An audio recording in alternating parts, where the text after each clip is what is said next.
it's only 1:41. What do you mean? That play. Oh yeah, it's only a minute Why 40. isn't it playing? Oh, hit the mute button. But it's not.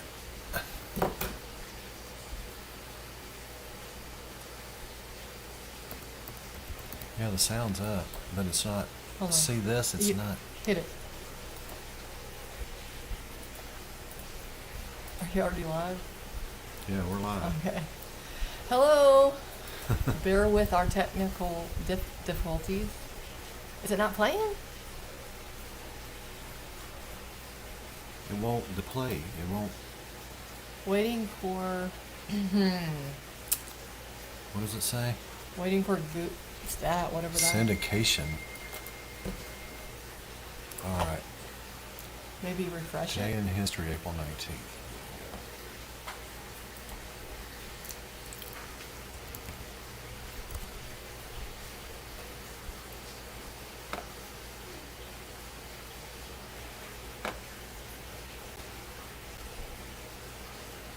Now there's.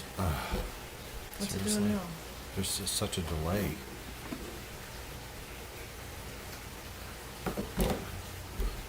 I might ask. Do I need to ask Clara to come off? Oh, she's playing, isn't she? Yeah, because Wyatt's at work. Yeah. It's been a minute. Wow. We've been live for 2 minutes now. Today in history.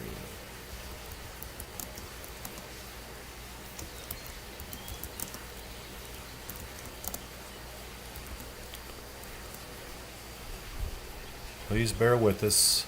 Yeah. April 19th, would that be it? It's a minute 42. This is the first one. A recap of the world's events. Yeah, try that. Oh, Looks like we that. got a different video than we were planning on.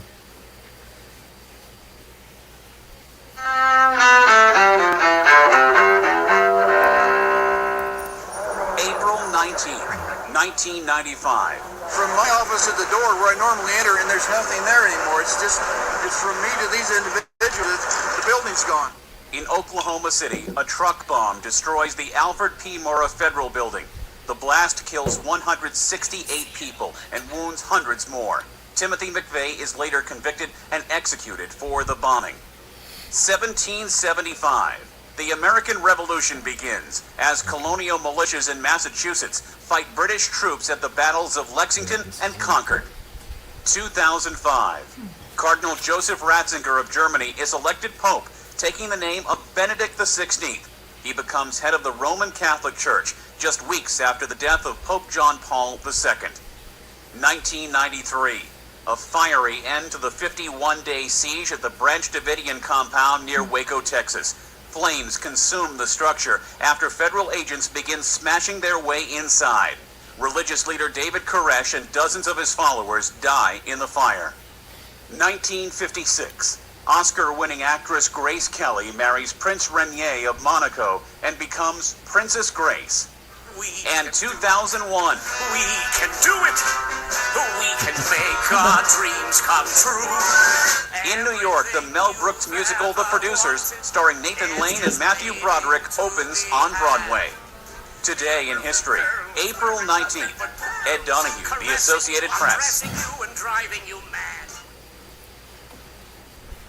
Okay. That's the end of that. Hello, everybody, and welcome back to another episode of the Ides of Apocalypse.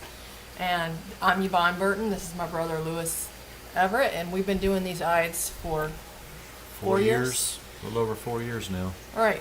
Starting on 5 with this episode. All right.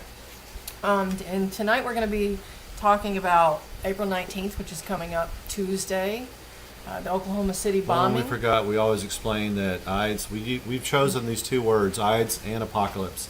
Shakespeare ruined Ides for a lot of people. You know, beware the Ides of March. Right. And the Ides is part of the Roman calendar, which is actually used in the Chancery of Rome for some reason. We found out recently. Yeah, we got So- a dictionary from 1828, which is pretty cool. Which is pretty neat. And Ides was both of these words, Ides and Apocalypse, are actually positive connotations.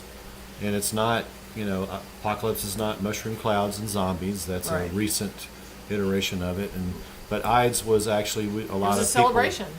A lot of people believe that in March that should be in our new year. Right, Our new right. year should begin in March because it's spring, planting, new growth, and fertilization, and there was Paying actually off debts, the the harvest. forgiveness of debts and stuff like that, and harvesting. And then Apocalypse itself is actually Revelation. Revelation. The book of Revelation. Exposures, like The learning. the book of Revelation could have been called the book of Apocalypse. Apocalypse. And it's actually, revelation of things previously unknown. It's truth that's always been there. Right. And so, And that's kind of where we are these days, is we're kind of Yeah. unlearning. We've been programmed to believe lies, and we're not here to like prove to you what happened. We're just trying to debunk and deconstruct all the lies that we've been told. basically, it's asking questions and looking at things anew with a new light. New eyes trying, on it. Pray for discernment, things like that, and just think, is this the story really? Is this 'cause Right. in our in school we're taught we're given things to memorize, and then we know history. Right. And now me and Yvonne are lovers of history, and so each episode we just find new things to look at past events in a new light, Yeah. and ask questions, and then give like a broad overview of things we find, and let people Right, because we're not here to tell you what really happened, because I don't know that we'll ever really know what happened, but we can certainly debunk and deconstruct what we've been told. And I'd like for you tonight, in light of everything that you know about April 19th, the Oklahoma City bombing, to think of this in light of what's going on now currently relating to January 6th, and how the media and the left and everybody talks about MAGA, because the same way they talk about those people, that's how they labeled Timothy McVeigh. So I don't know whether Timothy McVeigh was, a bad person. He was who they say he was. He was a CIA agent. I don't know what he was. I just know that what they're saying about him and how they paint him is how they're now painting people who supported Trump. And so I'd like for you to look at this through the lens of that and realize maybe we were lied to about the Oklahoma City bombing too. Yeah, and we've titled this, Best Supporting Actors. It's like through major events, and we've found in a previous episode last year we were talking about the Iranian Revolution in '53, that was basically CIA sponsored and led. It's admitted now. But we have throughout a lot of these recent events, and especially the 20th century and in 21st century now, is that a lot of these characters are interesting, and they're not well known because. Right. I was going to mention Schwarzkopf. Schwarzkopf Sr. Everybody knew about Schwarzkopf Jr., the Stormin' Norman of the First Iraqi War, and they had these glowing reviews about him and how he's a hammer, Right. and he's Same thing they did with Mad Dog Mattis. Mad and Dog of course Mattis. that unwound before our eyes. So we found that his dad was first stationed in Iran during World War II, but he was pivotal in helping convince the Shah to go back to Iran when the revolution wasn't going as planned. The CIA planned it, and then he sent the Shah back. They retooled and regrouped and changed their tactics, and they overthrew the government, popular government, Mossadegh, the prime minister at the time, and he was trying to. He was doing good things. He was trying to get a better deal for Iran on the oil with what would become British Petroleum. And then also Schwarzkopf Sr. was the first head of the state troopers highway department in New Jersey, and in his The capacity, Lindbergh. the first man on the scene, law enforcement on the scene at the Charles Lindbergh Lindbergh baby kidnapping. And so we find over and over again that there's As we go through this They're supporting- April 19th, you're going to see some characters, that tie into other events. It's the same characters to the Oklahoma get to City participate. We never hear about them. We haven't heard about them before, and they're these same characters are involved in some major events. And Right. how do they? Who are their agents? Right. Who are their representatives that get them these roles that they played? bombing. Right. So April 19th, I think it was 9:02 a.m. Yeah. Bomb explodes. I think they know within. I don't know if it was that day or within 24 hours. They had already started surmising that there it were was news the reports ammonium that day. nitrate. Oklahoma City bombing of the Murrah building, federal building, that they surmised that a couple of thousand pounds of ammonium nitrate and some Right. fuel, a mixture with fuel, was the cause of this explosion. It's like they settle a narrative really quick, like they did with the World Trade Center collapses and the Twin Towers Oh, and yeah. Building 7. So Right. and so there's common characters in all of these things, and Okay, so let's just talk about a common character. I know you're going to go through the investigations Yeah. and stuff, but okay, so 168 people were killed. I think it was how many children? 20, 20 something, 21. something like that. And Lou made this good point that the Murrah building housed all these different agencies.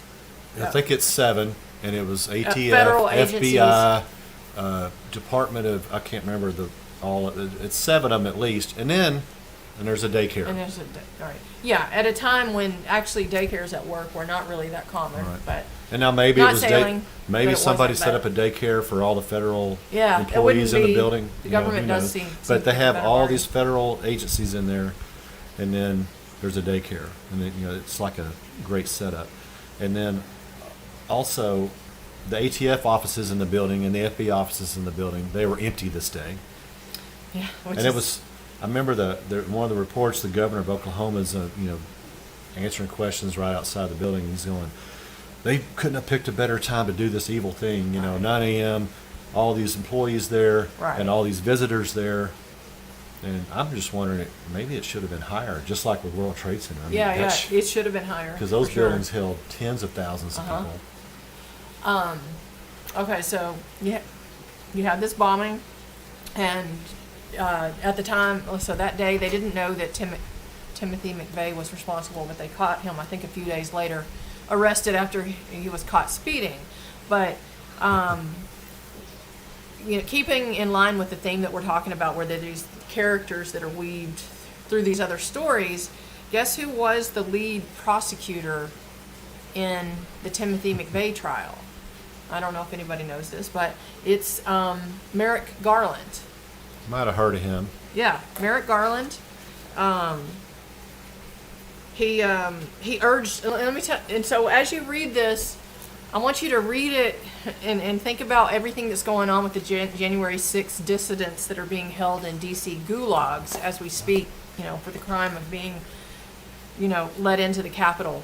And maybe instigated into there by, government agents. But as Merrick Garland huddled with the lead prosecutor on the case, he urged caution in presenting the massive amount of evidence from the wreckage. Why would you urge caution in presenting the massive amount of evidence? He says, do not bury the crime in clutter. Garland, then a top Justice Department official, was encouraging prosecutors to speed the trial along and jettison superfluous findings in their case.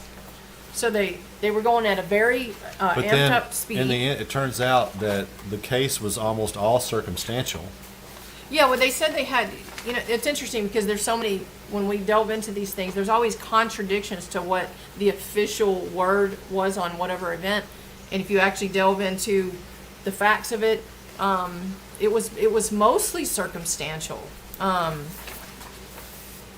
Garland.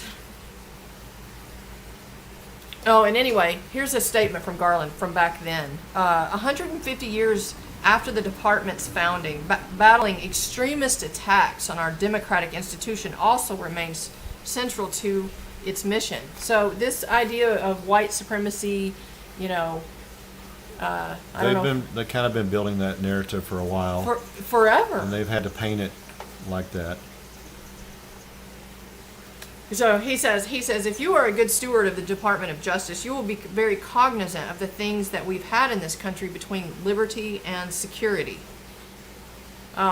Garland was also instrumental in the prosecution of the Unabomber Ted Kaczynski. And while we're not going to talk about Ted Kaczynski tonight, that's a whole nother stream. Merrick Garland we didn't know about him before, but he's been in the news in the last, going back to the Obama years. And Yeah. there was a big But dust up because he was supposed to be a Supreme Court justice. And Right. But another common ingredient with the Unabomber event was that unbeknownst to most people and unbeknownst to Ted Kaczynski himself, There were CIA conducted mind control experiments on him when he first entered Harvard at 16 years old, and they ran these mind control experiments for 3 years. Then he turns out later, he writes the manifesto, which was about big tech and environmentalism, but a large part of it was calling out the toxic left. Right. But anyway, so Merrick Garland was involved in Timothy McVeigh and the Unabomber, and now he's our Attorney General. It's kind of like, when you had, KBJ, who just got confirmed, she was the judge in the Comet Ping Pong shooter trial. And I know a lot of people out there understand that this shooter, when all this stuff was going on about Pizzagate and investigating Hillary Clinton and pedophile rings and all this crazy stuff, which that guy was probably a patsy, and it was a setup to, right, nobody had ever heard of him. to put this story into and actually he was an actor, so I guess he's another John Wilkes a Booth. minor actor, so he can be considered John Wilkes Booth was an actor. right. They've all been actors, which is. And then you have the thing of the psychiatrist that interviewed Timothy McVeigh. Yeah. He also interviewed who? Forgot about that. Who else did he? Was it Ted Kaczynski or? No, it was Ted Kaczynski. It was a couple of other people. I should have written that one down. That was one of the first things. I just thought of that. The same psychiatrist interviewed these major players. His name was Louis Joyland something. He interviewed Patty Hearst. There's a couple other ones. It's like and we're going to get into it with the investigations of the building collapses. That psychologist, also where he had gotten his degree, they were known for studying in depth about MK Ultra, which, as we know, is something that the CIA did.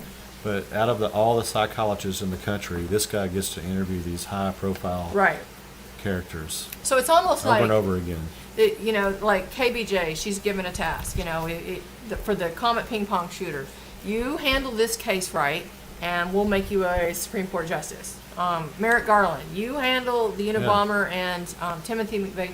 Then we'll see you. It's like they've got to pay their dues. Well, it's like the whatever powers that are fighting for control. They have benches. They have people on the bench ready to go. So right. KBJ took the place of Merrick Garland's seat when he got promoted to, or appointed Attorney General. Right. So then she's lined up for Supreme Court this year. And Merrick Garland, when he first got his start, was mentored by Jamie Gorelick, who we know was she put up the firewall between all the intelligence agencies. Yeah. She was also on the 9/11 Commission to cover up 9/11, is what I say. But Garland said that he initially feared, because of reports of additional threats and truck bombs, that the Oklahoma City explosion was just the beginning of some kind of rebellion or war. Larry Macri, a prosecutor on the McVeigh case, and that of co-conspirator Terry Nichols, said Garland encouraged investigators to run down possible connections to militia groups, cognizant that the case had greater meaning for the nation.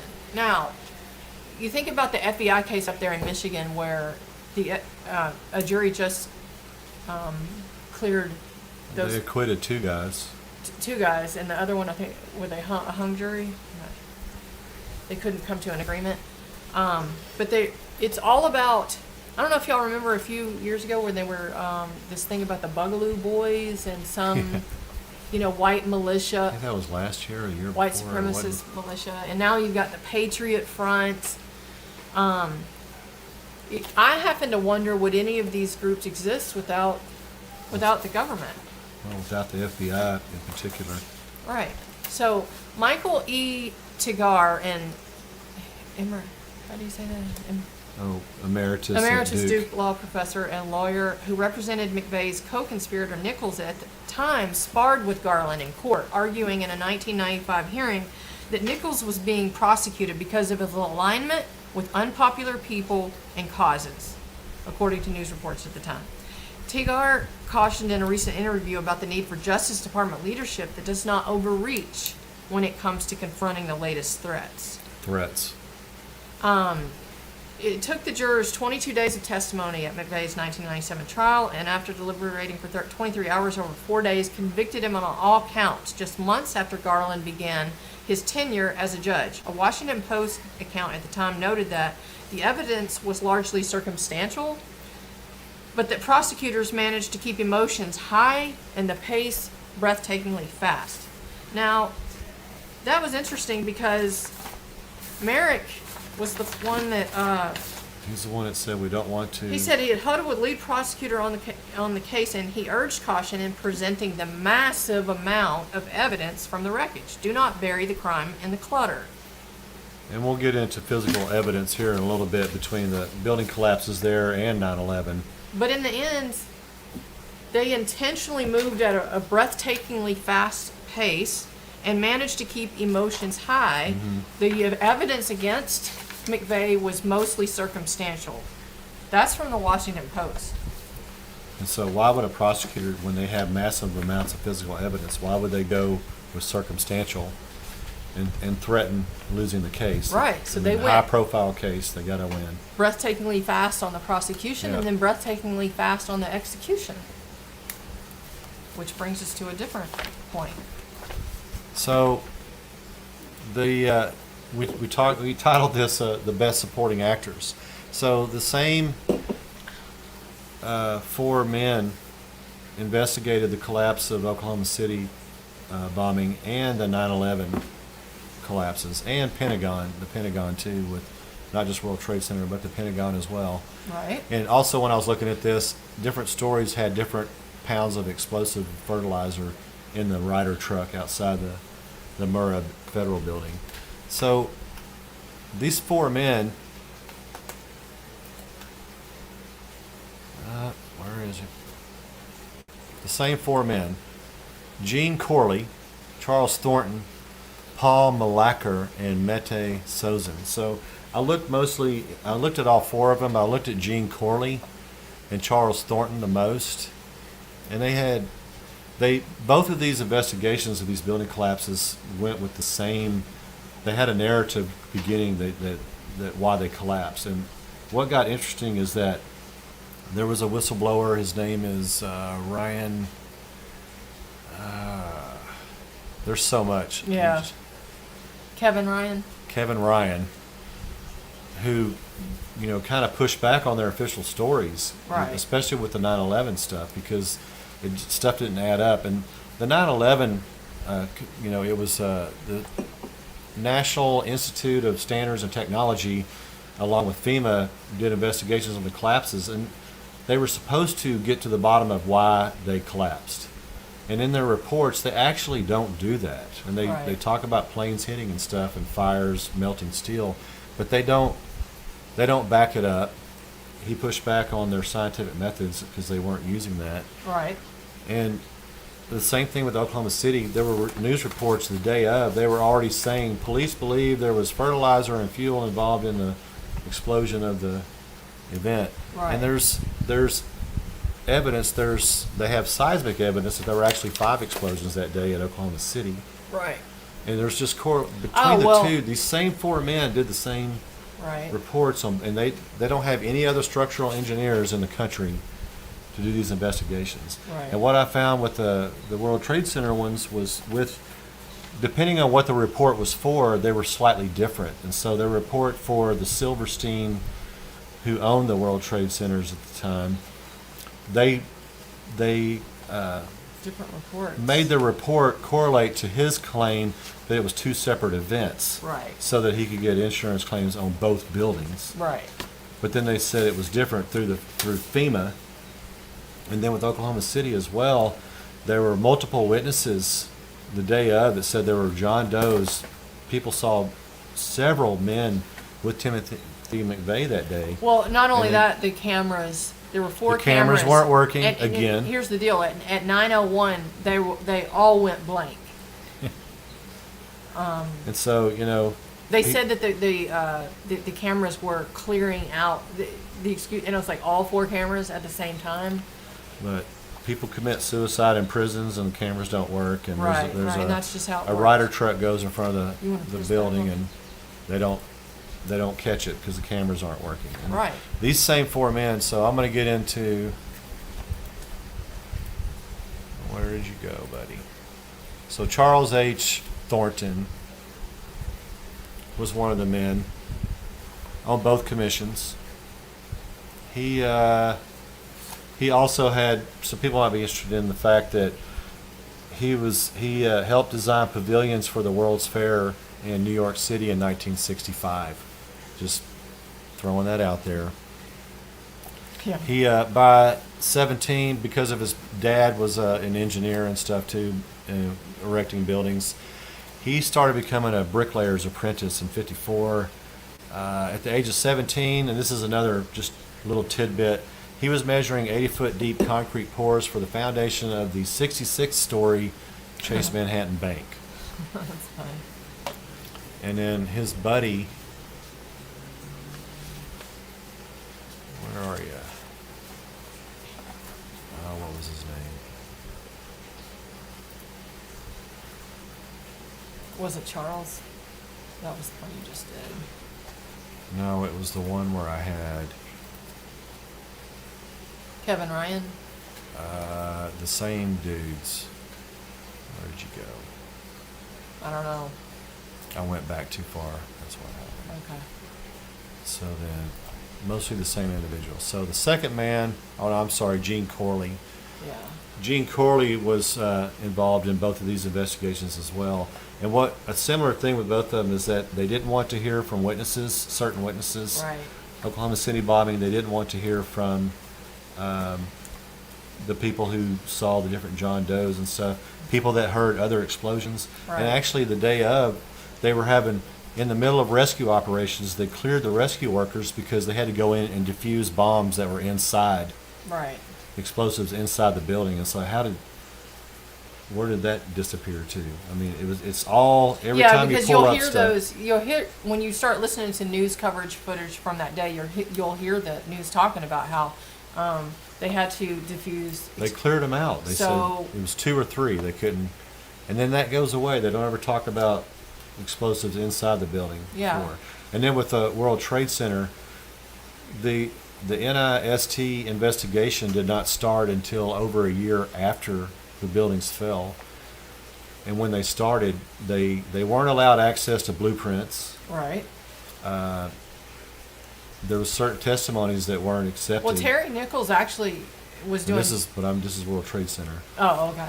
And then over 99% of the steel from the collapsed building sites were recycled before they even started their Right. investigation of why they fell. So there's just. I think it's interesting how you'll see, okay, like with the Enron, if you watch the Enron investigation and the prosecution, man, it's like lickety split.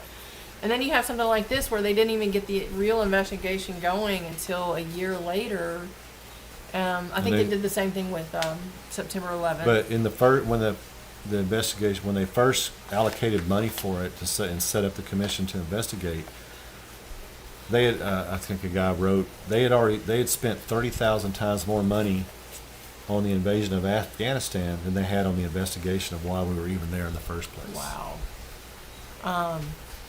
And then, there's other key players too, like Andrew Strassmeer, who was a German Yeah, that guy's interesting. that somehow figures in here. So like on Wikipedia, it has, like if you type in April 19th conspiracy theories will pop up, and you can go to that on Wikipedia. And I like to do that not because Wikipedia is truthful, but because well, sometimes you can you can see read something between in the their lines. brags. And so Andrew Strassmeer comes up. So on Wikipedia, they say, here's one of the conspiracy theories that an informant, Carol Howe, for the Department of Alcohol, Tobacco, and Firearms, who had infiltrated the white supremacist enclave of Elohim City, Oklahoma. And Elohim City was this kind of like a white supremacist city where people settled, Yeah. all like-minded, but the ongoing joke was that it was full of alphabet Yeah. alphabet letter agencies in there that it was just swarming with government agents, and it makes me wonder if it was government created. Elohim City, Oklahoma filed a report in January 1995 stating that Andreas Strassmeyer, Elohim City's security chief, had spoken about destroying a federal building and had visited the Murrah building with another man. What's interesting about Elohim City is that this group had supposedly planned to bomb the Murrah federal building years before. That's right. And one of the founders, I can't remember his name, but one of the founders of this group, he was actually executed for unrelated murders Richard on Snell, something else. I think his something name was like that. Richard Snell. He was executed on the day that the federal building was actually Yeah, just blown up. Just an interesting timing. But Strassmeyer was from Germany. He's a German national. He's the former head of security for I'll be right back. for the white separatist community in Elohim City, Oklahoma. His background. After resigning from the British Welsh Guard, Strassmeyer moved to Washington, D.C. to pursue a career with the U.S. Department of Justice.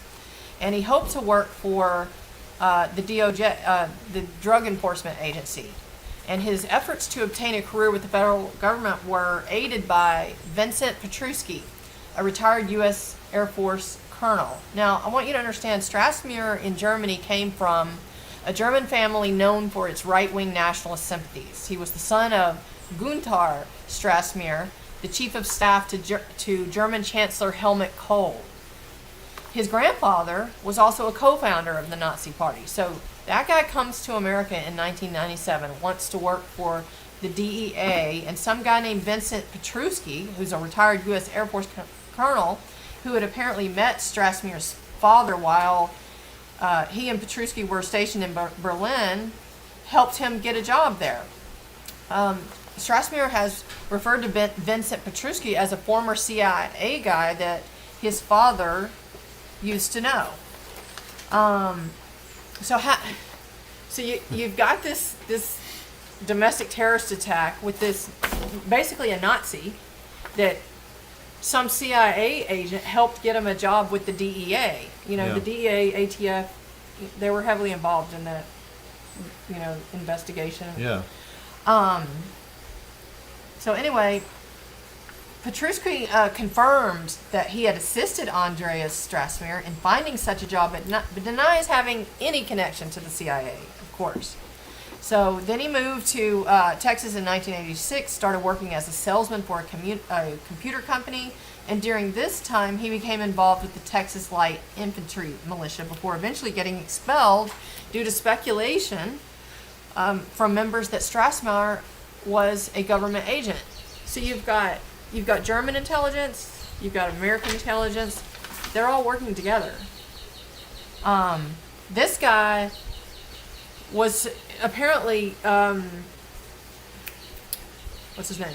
Timothy McVeigh called Strassmeyer 2 weeks before the bombing at Elohim City. So there's no links between McVeigh and this Elohim City, but they're trying to create one, right? And all they've got is this one phone call where McVeigh calls this guy. And who knows, that could be somebody coming up to McVeigh and say, hey, you need to call this guy.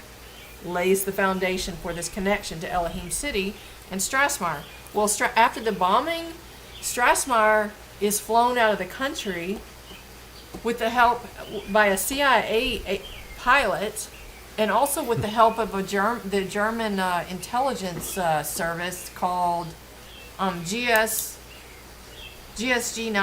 It's Germany's counterterrorism unit. So this guy, Andrew, I'm going to tell you right now, whoever this guy is, and he got out, he's more involved in the Oklahoma City bombing than anybody. Yeah. Anybody And like knows. we said at the beginning, we're not looking to exonerate Timothy McVeigh of anything. It's just or that any of these people. his story is not the real story, whatever Right. it is. So question it. Terry Nichols, who helped build the bomb, supposedly, with McVeigh. Nichols believed Andreas Strassmeyer was an agent provocateur, and that FBI agent Larry Potts was the director of FBI, I believe, was involved in the bombing plot. That's Terry Nichols. Now, Terry Nichols wanted to he was doing a video deposition to the grand jury, and he wanted to give more details. The government didn't want him to. Well, yeah, it wasn't gonna. It went to court, and the court ruled against him. They didn't want to hear from him. Why didn't they want to hear from him? He had more more information. So here's another conspiracy theory. One theory contends there was a cover-up of the existence of additional explosives planted within the Murrah building. The theory focuses on local news channels reporting the evidence of a second and third bomb within the first few hours of the explosion. Theorists point to nearby seismographs that recorded 2 tremors from the bombing, believing it to indicate 2 bombs. And so what they're doing here is they're telling you the conspiracy theory, but they don't go on to debunk it. They just say conspiracy theorists say. It's based on this. So there were additional explosives because the news was reporting at the time that they had to. And actually, there was also a study at U.S. Air Force Base, XLIII Air Force Base. They did a mock-up, a similar building and structure to the Murrah Federal Building. Right. And they tried the same thing. It was the U.S. Air Force that did that, right? Yeah, XLIII Air Force Base. They proved that type of bomb could not have done that damage to that type of building. Right. There's also physicist Samuel T. Cohen, known as the primary inventor of the neutron bomb, stated in a letter to an Oklahoma politician that he did not believe a fertilizer bomb was capable of causing the destruction at the Murrah building. Similarly, Air Force Brigadier General Benton K. Parton expressed an opinion that there must have been additional explosive charges inside the Murrah building. So, I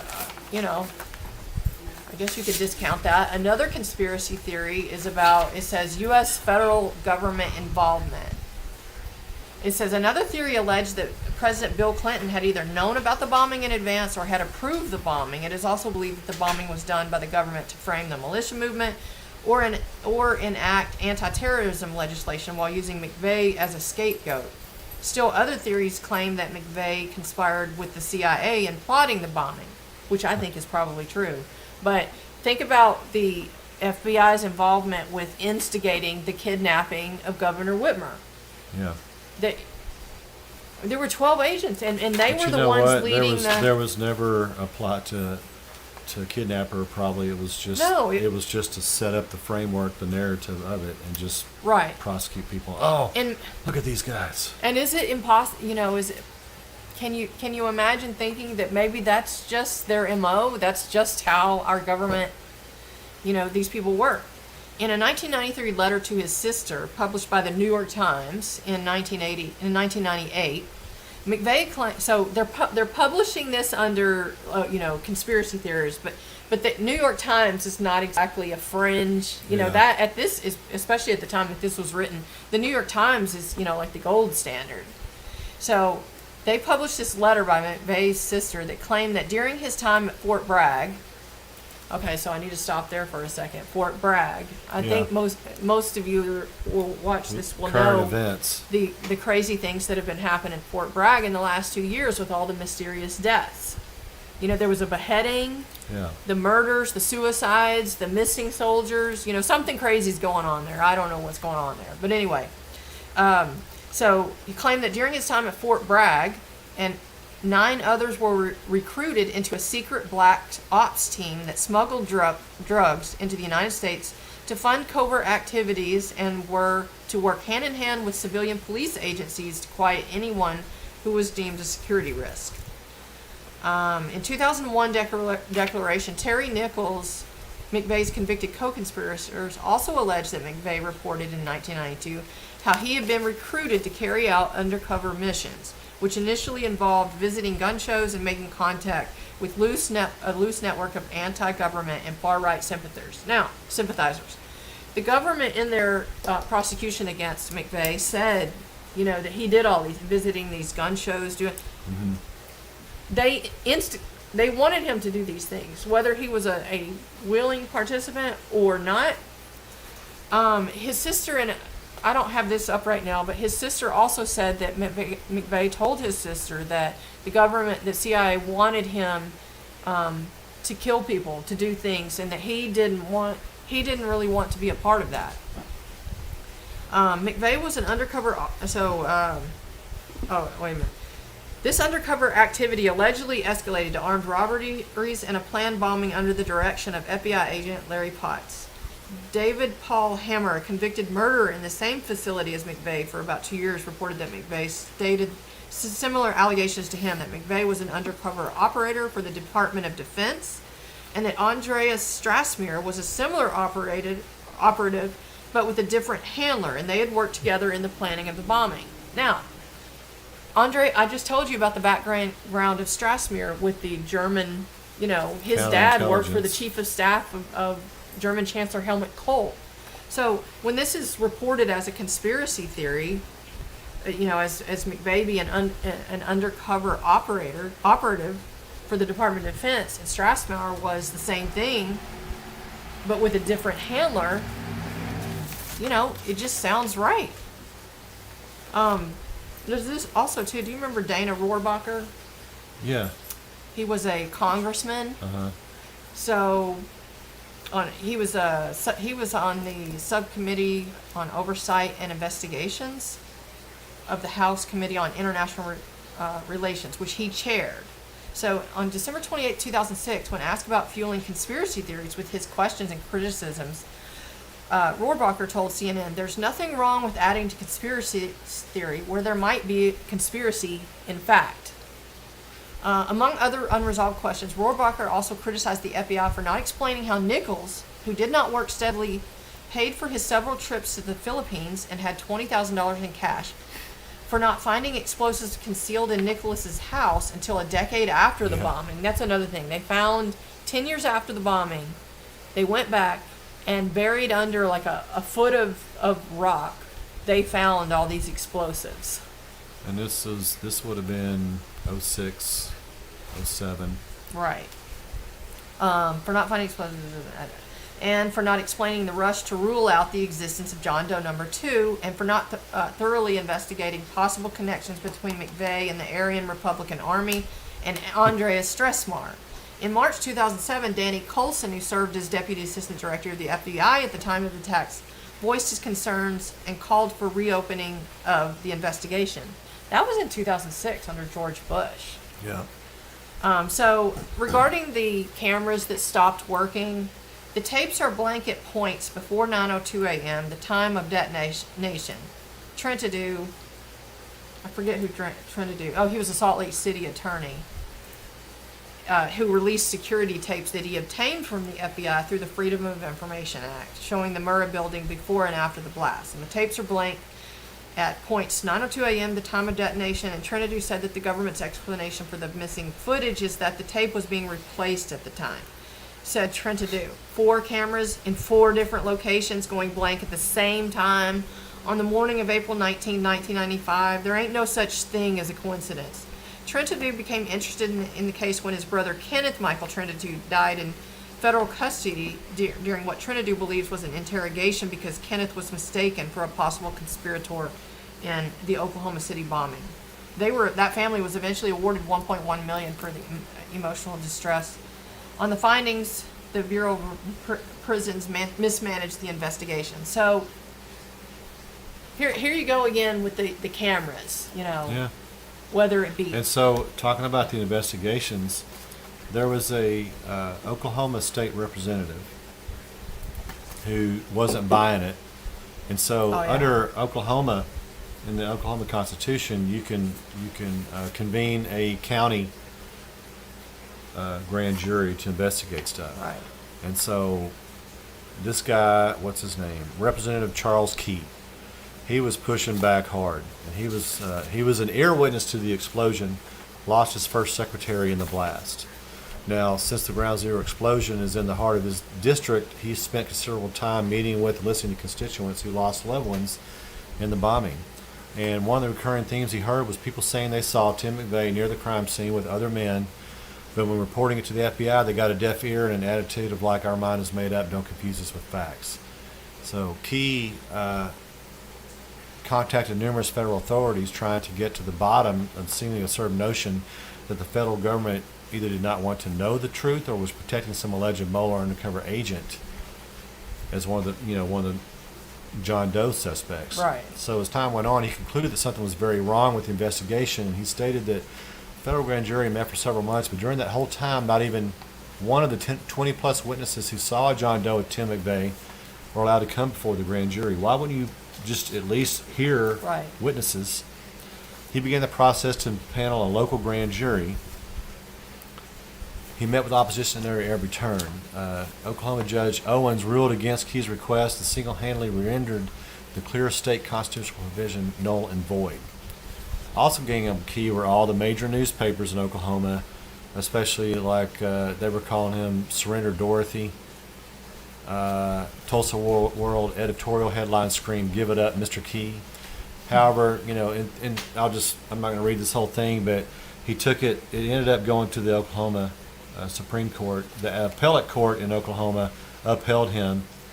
The Supreme Court said, "Yeah, you got to do this." They actually admonished one of the prosecutors and one of the state representing the Oklahoma side of it. They were trying to quash this independent grand jury. Right. And the Supreme Court sent it back down and said, well, this judge has to sign the order to impanel the jury. And all they did was they waited out the federal prosecution. And so they never got the other grand jury to investigate it. The government's real good at running the clock out. Yeah. But they're quick when they want to be. Right, just like with Slow when they need to be. Merrick saying he was moving at a breathtakingly Yeah. fast pace.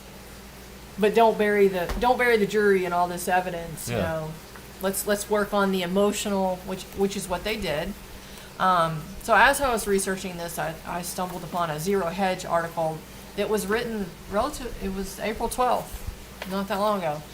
And it's about an FBI memo that suggests agency had moles in media. Now think about this in light of the FBI's role in the Governor Whitmer kidnapping, and then the January 6th, which we don't know the half of that. That maybe we'll find out 2 years later, but I'm hoping we'll find out sooner. That how heavily involved they were there. If they had 12 agents for Governor Whitmer, I'm guessing they had 100 to 200 on January 6th. Well, investigator Roger Charles was combing through records of the FBI Oklahoma City bombing investigation more than a decade ago when he discovered a memo suggesting that someone working at ABC News provided a tip to the Bureau a day after the deadly April 19, 1995 domestic terrorist attack. It appeared that a senior ABC News journalist had been doubling as an FBI informant. So, an ABC News journalist, okay, you remember the lady, I can't remember her name, who had done all the work on the Epstein stuff, and she said they had everything, and they had Clinton, they had everything, and then they wouldn't let her run the story. So she was doing her job and, doing that story. Well, this ABC News journalist had been doubling as an FBI informant. The memo made a few headlines in 2011, but quickly passed through the news cycle with little impact and hardly any coverage by major outlets. The FBI, okay, so I mentioned to you Trent Adu. Yeah. A little while ago. He's the one that had his brother? That was, one of his family members was implicated and ended up dying in custody. His brother. The FBI fought against Trent Adu for years in federal court to keep its manual secret and was ultimately successful. So he's the one that got this. Another story, memos, and this was John Solomon. Memos suggest the FBI had a mole inside ABC News in the 1990s. And we've covered some of this type of thing before, and it goes back to World War II. Yeah. And we in our last episode, we talked about the Office of War Information that Roosevelt set up in 42. Right. Because they had to, and here's the deal, is in 42, supposedly Pearl Harbor had galvanized the American public that was against getting into the war that was raging throughout, mainly Europe and Asia. But it turns out they established this office because the American people, even in the summer of 42, still were not all for doing this war. The Office of War. Office of War Information. And so That's what that the Office of War Information started collaborating with what would become the CIA, the OSS at the time. Department of Defense is what Office of War is what it used to be called. Department of Defense. No. No, Department of Defense is what became from the War Department. The Office Okay. of War Information I think he's became wrong, Voice but- of America and all that stuff. Office of War Information was not military at all. It was all about control of information, and they had all the control over the movies, because that's where they got all the major movie houses agreed to send their scripts before then, before Right. they went to movies, except for Paramount. Oh, wow. That was the only one that didn't right, do it. Right. And so, and in that time, it also did the whole, celebrating women in the workforce and all Right. that stuff. And so, it goes back to way back then. Right. The FBI has their media organs, the CIA has their Right. media organs, and the DEA, they all have their different contacts. And Right. it's been convoluted ever since World War II. Right. So, And it's nothing new that John Solomon writes an article in the last few years that about there's the a mole. ABC mole, but we know Mockingbird Media from the Yeah. Frank Church Committee about Mockingbird Media in the 1970s. I mean, this But- would have been 20 years later, so my contention is that Mockingbird Media became the norm. I mean, you look at John Brennan and James Clapper; they work at CNN. Yeah. Well, and I would say that John Church that church committee Yeah, it was- hearings was It was a just farce. no. I would say it was just a thing to kind of blow it up into something to make Yeah. it look over here, because we're doing it over here. Right. So we got to admit something. Right. So that's pretty much all we have. I'm going to end on this. I'll have one more thing after that. Okay. In November 2014, John Schindler, a former professor at the Naval War College and National Security Agency intelligence officer, wrote, "It would be good if a serious relook at the Oklahoma City bombing's many unanswered questions were established for the event because of the existence of important evidence and indicating there's something we should be talking about." Now, that was in 2014. Naval War College, National Security Agency. Not exactly what you would call your fringe elements. No. And so we all know what came out of 9/11 was the Patriot Act. Yeah. And a lot of freedoms got given up there. It's and the unpatriotic encroachment, act. It's- surveillance, and all that stuff. Well, what came out of the Oklahoma City bombing was an act called, where did you go? It was called the, There we go. yeah. This was put up by Bob Dole when he was senator. Of course. Bill Clinton signed it in '96. It's called the Anti-Terrorism and Effective Death Penalty Act of 1996. And what this act did, a couple of main features of it, is they called it reform of habeas corpus, which is a person in prison can petition to make the court address the legality of his imprisonment. Right. Well, and what it did for especially death row inmates was it limited their appeals, and there's kind of some convoluted stuff between state and federal, but it limited appeals that inmates on death row could make to within a year.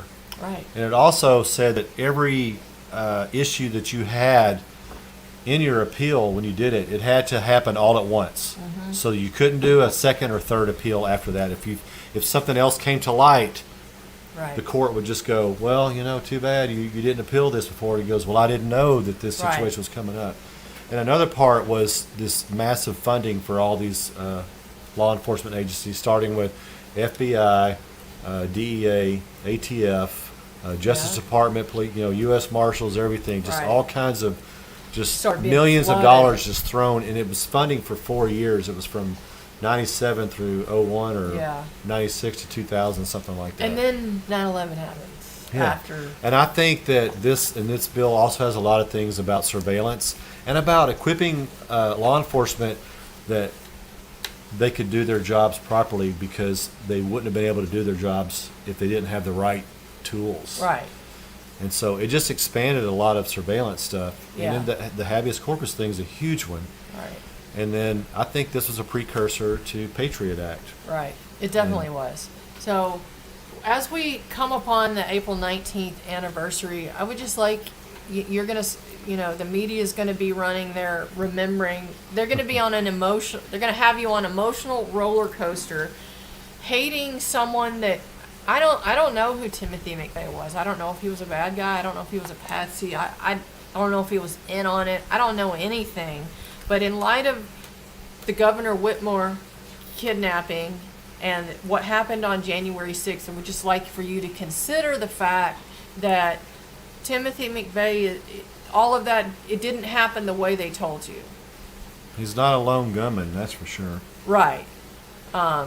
It wasn't just fertilizer. And what sucks is these are, kind of like contrived events, or they're orchestrated, Right. but real people get hurt in these things. Yeah, it's like that Trinity And I guy. guess- His loved one, who was thought to Yeah. be a conspirator, died in prison. guess, It's like there's MAGA. There's people that are in the who have been in jail for over a year now, and actually one of them committed suicide not long ago. So these acts that our government is doing, it's nothing new. It's been going on. It's just that now apocalypse is happening. Great revelation are happening. We're seeing it. So I hope people for this anniversary coming up, that people will. Everybody believes that the consensus on Timothy McVeigh in Oklahoma Yeah. City, and I just hope that you'll maybe lift the veil off of that, because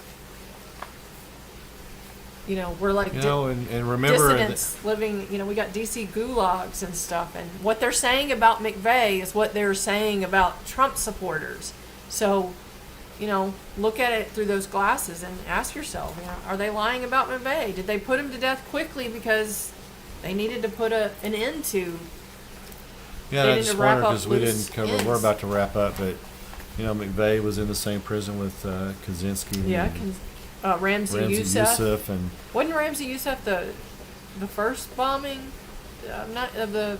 was he part World of the Trade Center? World Trade Center in '92? I think so. Yeah. I'm not sure. Actually, It I was should have been. something. I got into it, but some of these investigators on the collapses, they were involved in that one too. So. Yeah. But at the end, our battle is not against flesh and blood. Right. But it's It's against wickedness in high places, principalities. so ask. It's okay to question things, and they people like to label you conspiracy theorist, Right. but conspiracy happens because a man is cheating on his wife. Well, him and the other woman are in a conspiracy. Right. Now, if the wife, without evidence, starts thinking her husband's cheating on her, she's a conspiracy theorist. Right. So let's Right. get And coming up- let's debunk that little.